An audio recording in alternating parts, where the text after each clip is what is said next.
I am Jain and you are watching Techpedia by Jain. Control plus D ये भी एक ऐसा शॉर्टकट की है जिसको यूज़ करके आप अपना ऑफिस वर्क और अदर वर्क, अपने प्रोजेक्ट्स काफ़ी ज़्यादा इजीली उनको कम टाइम में कर सकते हैं। So first of all control plus D में जो डी है, इससे तो आप नॉर्मली आप कोई भी फाइल या कोई भी फोल्डर आप उसके ऊपर सेलेक्ट करके उससे डिलीट कर सकते हैं। मैं आपको बताता हूँ किस तरह। और उसके बाद इसके दो और यूजेज़ हैं, MS वर्ड में और MS एक्सेल में। मैं उसका यूज़ भी आपको बताऊँगा on were laptop screen. So let's move into laptop screen. So first of all control plus D का जो सबसे कॉमन यूज़ है वो ये है कि किसी भी फोल्डर को डिलीट करने के लिए। फॉर एग्जांपल अभी डेस्कटॉप पे मैंने एक फोल्डर क्रिएट किया है और मुझे अभी इसे डिलीट करना है just using my keyboard and using shortcut की। तो मैं इसके ऊपर क्लिक करूँगा, फर्स्ट टाइम क्लिक करूँगा, या इसे मैं सिंपल इस तरह भी कीबोर्ड के थ्रू यहाँ पर सेलेक्ट कर सकता हूँ। जैसे इसके ऊपर आएगा उसके बाद मैं कंट्रोल डी करूँगा तो ये यहाँ से डिलीट हो गया। You can see this. अब मैं सपोज दिस पीसी के ऊपर जाता हूँ और यहाँ पर कोई फोल्डर है, फॉर एग्जांपल वीडियोस में जाता हूँ और मेरे पास ये फोल्डर है एक ओके लाइक दिस फोल्डर। तो मैं इसके ऊपर क्लिक करूँगा, कंट्रोल डी करूँगा तो यहाँ पर ये डिलीट हो गया है लाइक दिस। अब मैं यहाँ से अगर इसे दोबारा अंडू करना चाहता हूँ तो कंट्रोल जी से अंडू भी हो जाएगा। उसके ऊपर मैं अलग वीडियो बना दूँगा कंट्रोल जी से आप क्या क्या कर सकते हैं। But for now control D से हमारा जो कंप्यूटर के अंदर नॉर्मली हम ये चीज़ कर सकते हैं, कोई भी फाइल, कोई भी म्यूज़िक फाइल, कोई भी वीडियो फाइल, कोई भी पिक्चर हम कंट्रोल डी से डिलीट कर सकते हैं by just using our keyboard. अब इसका सेकंड यूज़ है MS वर्ड। अभी हम कंट्रोल प्लस डी के सेकंड यूज़ की तरफ जाते हैं जो कि है MS वर्ड में। अगर आप वर्ड की कोई भी फाइल ओपन करते हैं, for example I have open this file और यहाँ पर मैं कोई भी डॉक्यूमेंट लाइक लिख लेता हूँ। मैं यहाँ पर कोई फॉर एग्जांपल आर्टिफिशियल इंटेलिजेंस के बारे में मैं कुछ लिख लेता हूँ। Is new revolution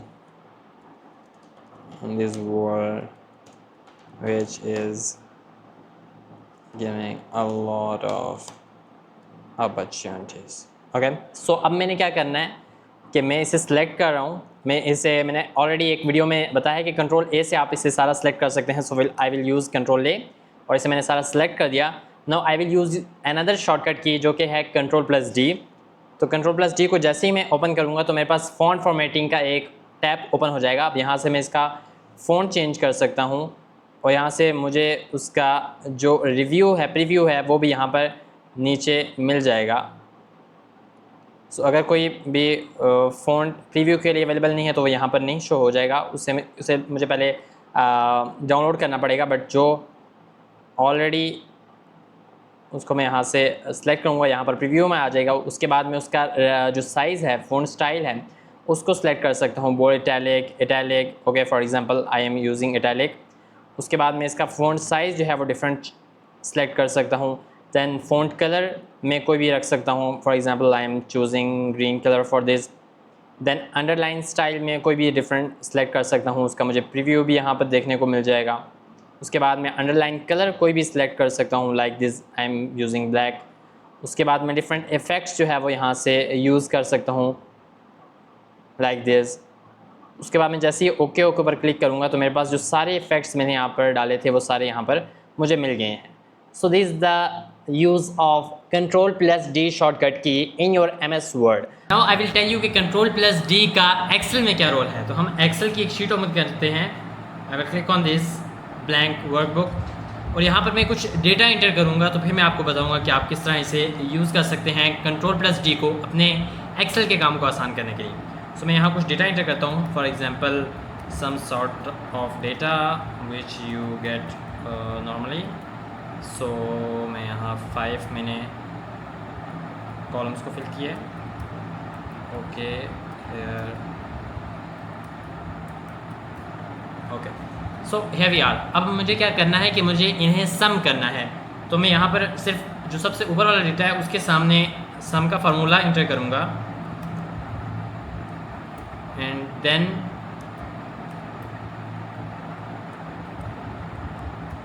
B3:C3।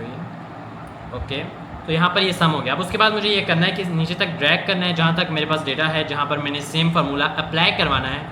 उसके बाद मैं कंट्रोल प्लस डी इंटर करूँगा तो ये सारा जो डेटा है वो मेरे पास सम होके उसी तरह आ गया है। इसी तरह मैं फर्दर भी इसे कर सकता हूँ, अगेन कोई फार्मूला अप्लाई करके उसे मैं फर्दर कर सकता हूँ।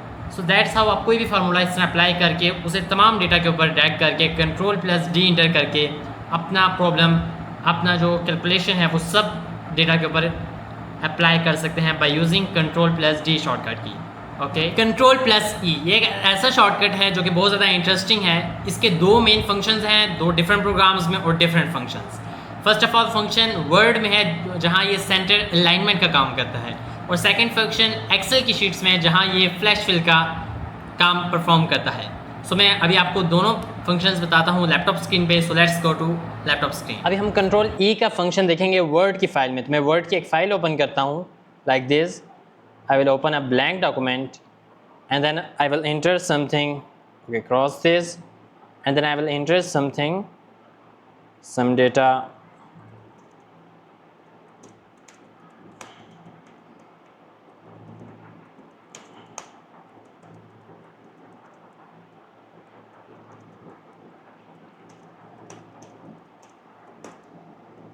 ओके, अब यहाँ पर मुझे कोई वर्ड लिखना है, फॉर एग्जांपल जैन, जिसे मैंने सेंटर लाइन करना है। तो उसके लिए मुझे एक शॉर्टकट की यूज़ करनी है वर्ड में Ctrl+E।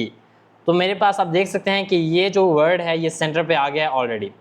So by using this shortcut की आप कोई भी वर्ड, कोई भी लेटर जो है वो Ctrl+E यूज़ करके वर्ड के डॉक्यूमेंट में उसे सेंटरली अलाइन कर सकते हैं। So I hope so you get my point.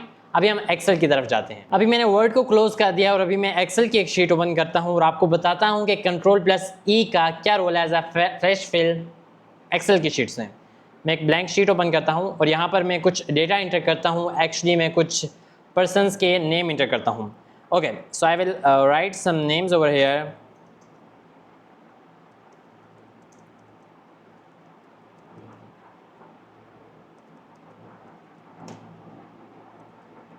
Okay.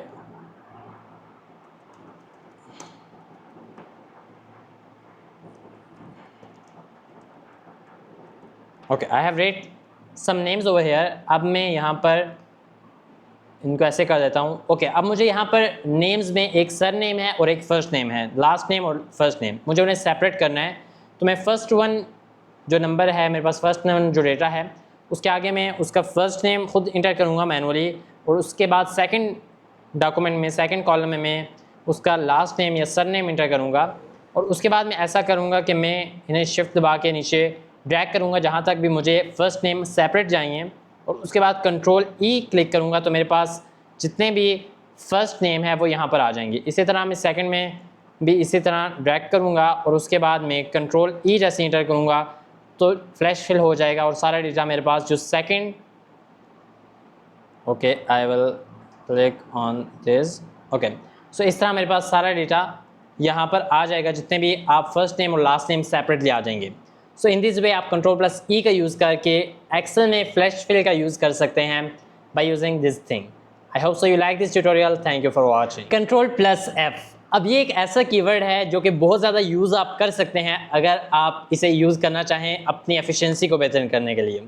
इसमें क्या होता है कि F मीन्स फाइंडिंग। तो कोई भी वर्ड, कोई भी एक स्पेसिफिक टर्म आपने अगर फाइंड आउट करनी है तो आप इसका यूज़ करके उसे फाइंड आउट कर सकते हैं डिफरेंट डॉक्यूमेंट्स में, वर्ड में या किसी भी और जगह गूगल के पेजेस में। सो मैं आपको बताता हूँ किस तरह आप एक्चुअली में एग्जैक्टली इसे कर सकते हैं। राइट नाउ अभी मैं विंडोज स्क्रीन पे हूँ और अभी मैं आपको बताऊँगा कि दो ऐसे मेथड्स जिसमें आप Ctrl+F का यूज़ करके अपनी एफिशिएंसी को बहुत ज़्यादा बेस्ट कर सकते हैं by finding different types of terms and words in your documents या किसी भी गूगल पेजेस पे।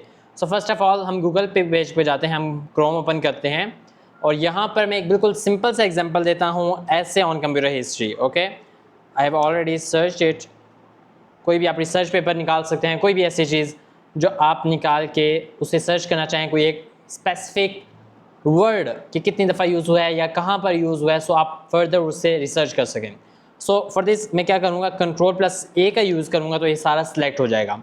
अब मैं नेक्स्ट क्या करूँगा कि मैं Ctrl+F का यूज़ करूँगा। आई विल क्लिक टाइप Ctrl+F और मेरे पास इस तरह का एक टर्म आ जाएगी। अब मैं यहाँ पर एक वर्ड यूज़ करता हूँ कंप्यूटर के, कंप्यूटर किस किस जगह यूज़ हुआ या हिस्ट्री के रिलेटेड कोई भी वर्ड यूज़ कर सकता हूँ ना। आई विल क्लिक इंटर और मेरे पास यहाँ पर 2/56 यहाँ लिखा हुआ आ गया कि कितनी दफ़ा वो यूज़ हुआ है। और अभी यहाँ पर मुझे करंटली दो ऐसे वर्ड्स हैं जिनके ऊपर नज़र आ रहा है। Then as I move forward तो यहाँ पर आप देख सकते हैं कि मुझे वो सारे जगह जहाँ पर कंप्यूटर लिखा हुआ है वो हाईलाइटेड येलो पोर्शन में, येलो हाईलाइटर से वो हाईलाइट हुआ है। Okay, you can easily check out this. मैं इसे डायरेक्ट कोई और हिस्ट्री अगर सर्च करूँगा तो यहाँ पर मुझे हिस्ट्री भी लिखा हुआ आ जाएगा। Okay, actually it shows how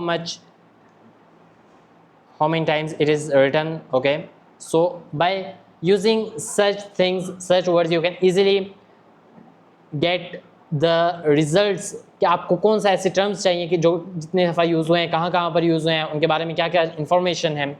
अब मैं आपको एक और इंटरेस्टिंग चीज़ बताऊंगा कि मैं यहाँ पर एक पैराग्राफ है, for example I have this paragraph right here. I will copy just this and go to Word document. I will cross this and go to Word document और यहाँ पर मैं इसे पेस्ट करता हूँ फॉर एग्जांपल। तो अब मैं क्या करूँगा, इसे भी इसी तरह सारे को सिलेक्ट कर लूँगा इससे मैनुअली, या कंट्रोल ए करके मैं इसे सिलेक्ट कर लूँगा। Then I will type control F, तो मेरे पास यहाँ पर नेविगेशन आ जाएगी जहाँ पर ये सारा सिलेक्ट हो जाएगा। मैं यहाँ पर रिजल्ट्स में जाऊँगा और यहाँ पर मैं सर्च करूँगा कंप्यूटर। तो जितनी जगह यहाँ पर कंप्यूटर लिखा हुआ है वो मेरा यहाँ पर हाईलाइट हो जाएगा। You can see this just like in Google page, यहाँ पर भी वो हाईलाइट हो गया। तो इस तरह आप इसे यूज़ करके अपने डॉक्यूमेंट्स में कोई स्पेसिफिक टर्म यूज़ कर सकते हैं, उसे डिफाइन कर सकते हैं, उसके ऊपर फर्दर रिसर्च कर सकते हैं। आई hope so you like this tutorial. Thanks for watching. If you find this video helpful, don't forget to like, share and subscribe our channel for more such videos. See you in the next video. Thanks for watching.